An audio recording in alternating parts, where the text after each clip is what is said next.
Welcome back to WagerTalk.com. Well, we've got a big one in college football on Saturday. Brian, it's LSU and Alabama. It seems like we've been here before where this is going to decide one of the teams that's going to be playing for the national championship.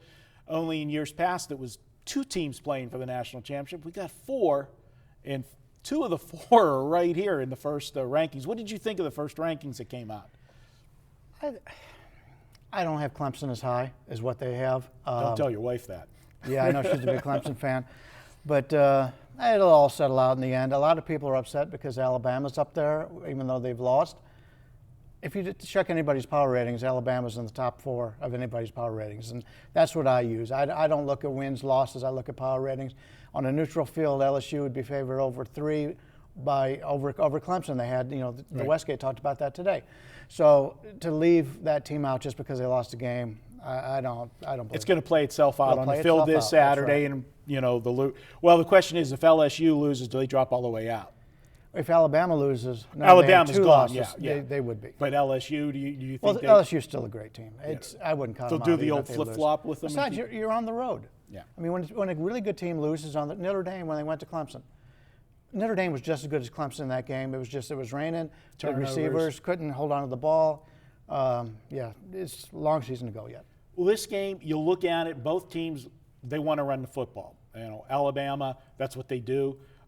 They don't want the quarterback to be in a position to have to win the game because that's not been a good situation for them, the quarterback play. LSU, running back down there, is just done unbelievable this year. But you're going against one of the best rushing defenses in the country. What's lost in this, though, is nobody talks about LSU's defense, and they've played pretty well also this year. And I think they can slow down the Alabama running game because the Alabama running game's good, but I don't think it's as dynamic as LSU's running game. And if LSU slows it down enough and puts the pressure on the Alabama quarterback, I think, you're going to get a couple turnovers here. Yeah, you've got, at least in my opinion, you've got the better quarterback as the underdog. You're getting close to a touchdown, 6.5 at this point. And you're getting what I consider to be the better overall defense. If you're looking at explosive plays on the season, which are plays of 20 yards or more, Alabama's allowed 28 on the season. LSU's only allowed 18. In fact, LSU's only allowed in all their games 1 drive of 80 yards or more over the entire season. This is a very good LSU defense. You take a look at Alabama when you compare it in SEC play, they're out yarding the opposition by 93 yards per game, and LSU's up 156 yards per game. Obviously, they haven't played the same schedule. Right. But this LSU team's got a quarterback who doesn't turn the ball over as compared to Alabama's quarterback.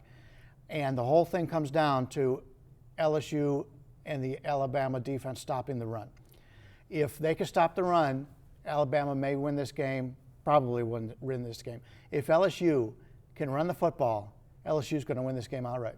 I think if it comes down to it, too, not that he's really a dual-threat quarterback, but if a play breaks down, the LSU quarterback can make some plays with his legs where the Alabama quarterback, it's just not his forte to do. No, and Alabama really doesn't recruit those type of quarterbacks. They have the pocket quarterbacks that manage the game. There hasn't been many great Alabama quarterbacks that play in the NFL. They manage the game and let the defense win, and that's what Saban's always done. And, both teams... Joe Namath's not going to want to kiss you with that statement. They have both teams coming off a bye here. Saban, as great of a coach as he is, 12-17-1 against the spread coming off a bye. Les Miles, he's got kind of a joker mentality, but he's done much better coming off a bye with extra rest than Nick Saban has. So I think LSU's got a definite chance here. I sure hope it hits 7 again. I'd love to get the 7. Well, this is a game, we do a lot of radio shows every week, and I'm going to, on every single radio show I do this week, this will be one of the games they want to break down. And it's one of the toughest games to break down, but because it is such the magnitude that it is, we have to do it. And for me, I got to take LSU plus the points or I got to pass the game. Yeah, I agree. All right. Hey, guys, don't forget, $10 off this weekend.